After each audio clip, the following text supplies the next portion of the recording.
Welcome to Innovation Pulse, your quick, no-nonsense update on the latest in clean tech and EVs. First, we will cover the latest news. Tesla is launching a driverless ride-hailing service in Austin, and battery prices are dropping as LFP batteries gain market share. After this, we'll dive deep into the emerging potential of vanadium flow batteries, a sustainable and flexible alternative to lithium-ion systems. Tesla plans to launch its driverless ride-hailing service in Austin, Texas, on June 12th, marking a shift from traditional vehicles to self-driving technology. Initially, the service will include about 10 Model Y vehicles in select areas and will be invite-only. Elon Musk aims to expand the fleet to thousands of robotaxis within months, depending on permitting speeds. Austin has established a task force to monitor autonomous vehicle incidents, though Tesla isn't yet listed as an operator there. Remote human operators will assist if needed. Tesla faces competition from Waymo, which already operates in Austin and other cities. Despite Tesla's optimism about scaling rapidly due to its existing vehicle fleet with full self-driving software, the safety of its system remains under scrutiny as its driver assistance technologies have been linked to numerous accidents. Battery prices for electric vehicles, EVs, dropped 20% in 2024, marking the largest decrease since 2017, according to the International Energy Agency. This decline is attributed to increased competition, production, and demand, benefiting EV affordability.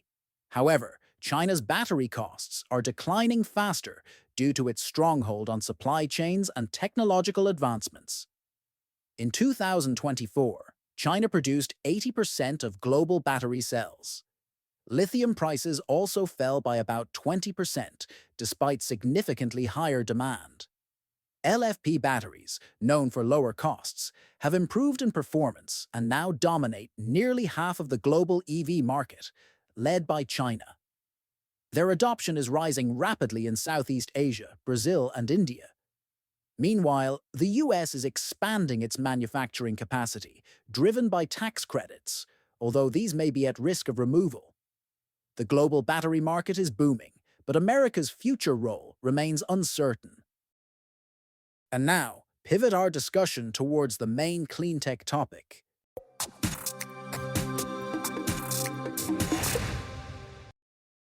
Today, we're going to explore one of the most promising developments in energy storage technology that's been gaining serious attention across industries and even making headlines in mainstream media. Vanadium flow batteries represent a fascinating alternative to the lithium-ion systems we've become so familiar with, offering some remarkable advantages that could reshape how we think about storing energy. These systems promise longer lifespans, minimal performance degradation over time, and the ability to operate across much wider temperature ranges, all while potentially reducing the total cost of ownership significantly. Thanks for that excellent introduction, Donna. I'm excited to dive into this topic with you today. Why don't you kick us off with your first question? Let's start with the basics. What exactly is a vanadium flow battery, and how does it fundamentally differ from the lithium-ion batteries most of us are familiar with? A vanadium flow battery, or VFB, is a rechargeable electrochemical battery that stores energy in a completely different way than lithium-ion systems. While lithium-ion batteries store energy using solid forms of lithium, flow batteries use a liquid electrolyte that's stored in external tanks. In VFBs specifically, this electrolyte is composed of vanadium dissolved in a stable, non-flammable, water-based solution. What makes this particularly interesting is that vanadium itself is a non-toxic, widely available metal that's typically used for making steel. So we're taking a common industrial material and using it in an entirely different application for energy storage. That water-based solution sounds much safer than what we typically hear about with lithium systems. What are the main performance advantages that VFBs offer over traditional lithium-ion batteries? The performance benefits are really compelling. VFBs offer significantly longer life with very little degradation of performance over time. Plus, they can operate across a much wider temperature range than lithium systems. These advantages translate directly into reduced cost of ownership over the battery's lifetime. The numbers are particularly striking when you look at discharge cycles. Vanadium flow batteries can operate for well over 20,000 discharge cycles, which is as much as 5 times that of lithium systems. When you factor in that kind of longevity, the cost per discharge cycle becomes much lower than any other battery system currently available. Those cycle numbers are impressive. I understand there's also something unique about how power and energy work differently in VFBs compared to other battery types. Can you explain that concept? Absolutely, and this is one of the most elegant aspects of flow battery design. In a vanadium flow battery, power and energy are completely decoupled or separated. The power capability is determined by the size of the stack, while the energy capacity is determined by the volume of electrolyte in the tanks. This separation means you can scale each aspect independently to fit any specific application. It's like being able to choose your engine size separately from your fuel tank size, which gives you incredible flexibility in system design. That flexibility sounds like it would solve some real-world problems. How does this compare to the limitations we see with lithium systems when it comes to sizing and application matching?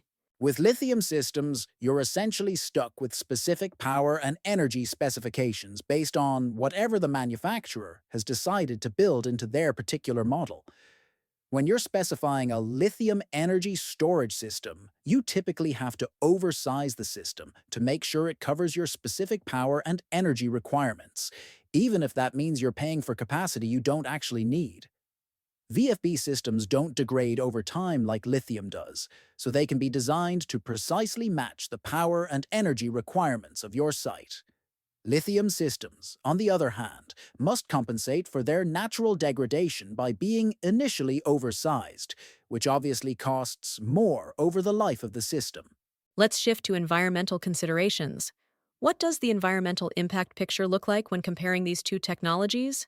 The environmental comparison is quite stark. Lithium-ion batteries contain not just lithium, but also a variety of other metals, such as nickel and cobalt.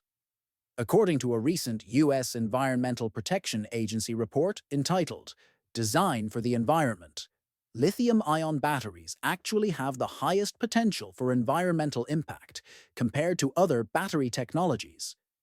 The EPA has identified several negative environmental consequences from lithium-ion batteries, including impacts from mining, contributions to the climate crisis, environmental pollution, and human health impacts. Under U.S. regulations, lithium-ion batteries even received a Class 9 Miscellaneous Hazardous Materials classification, which is actually higher than lead-acid batteries that only get a Class 8 classification. That classification seems concerning. What about the recycling challenges? I imagine that hazardous classification creates some complications there as well. Recycling lithium batteries is incredibly expensive and inefficient. Most of the metal used in lithium batteries comes from mining. And Kelleher Environmental estimates that only 45% of the lithium-ion batteries sold annually will actually be recycled in 2024. That's a pretty disappointing recovery rate. Even when we do process spent batteries to recover the metals and reduce the need for new mining, the current processes only recover between 3 to 5% of the metal inside the batteries. The hazardous waste classification also increases all the associated fees for transportation, toxic metal treatment processing, disposal, and regulatory compliance. And if lithium batteries aren't disposed of correctly and end up in landfills, they represent a real environmental hazard due to possible toxic metal leakage. Those recycling numbers are quite sobering. How does the recyclability picture look for vanadium flow batteries in comparison? The contrast is remarkable. With vanadium flow batteries, all major components are made of fully recyclable plastic and metals. Since everything is bolted together, disassembling the systems is very straightforward, and processing is cost-effective because the majority of parts only require primary mechanical reprocessing. There are really only two components that need any special treatment: The printed circuit board of the battery management system requires the same process used for electronic waste like computer motherboards. The electrolyte requires chemical processing, but that's much simpler than what lithium systems require. What about the actual recyclability rates? Are we talking about theoretical recyclability or something that's actually achievable in practice? With vanadium flow batteries, all parts and components have a recyclability factor close to 100%. The electrolyte can be processed and reused, and 100% of the vanadium can be extracted and reused for other applications with no impact on primary mining whatsoever. These batteries also contain no toxic metals, such as lead, cadmium, zinc, and nickel. As an added benefit, the acidity levels are much lower than lead-acid batteries, making them safer to handle throughout their life cycle. Let's talk about the broader life cycle impact. How do these systems compare when you look at the total number of battery replacements needed over time? The life cycle comparison really drives home the sustainability advantage.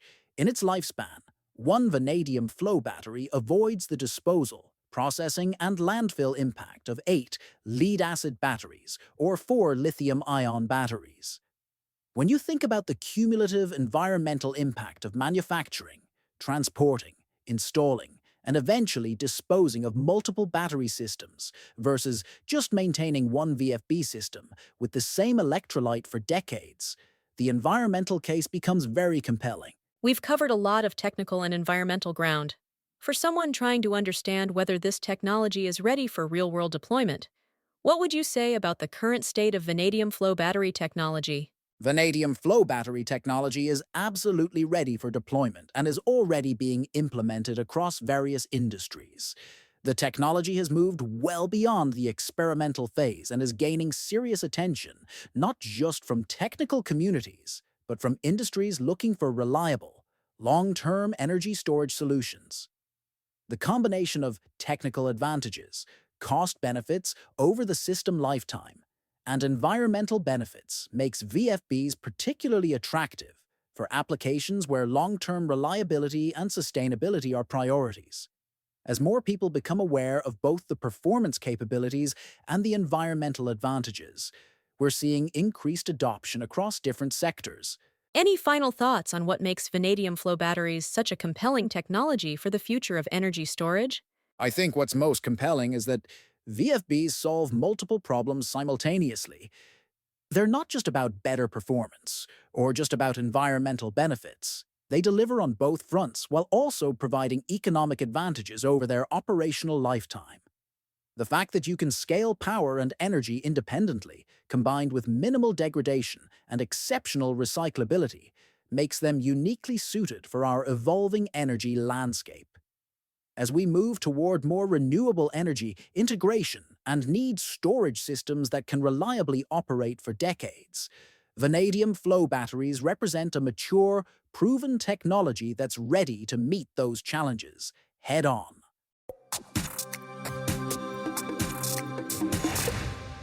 That's a wrap for today's podcast. We explored Tesla's upcoming driverless ride-hailing service in Austin and the rise of vanadium flow batteries as a sustainable alternative to lithium-ion systems. Don't forget to like, subscribe, and share this episode with your friends and colleagues so they can also stay updated on the latest news and gain powerful insights. Stay tuned for more updates.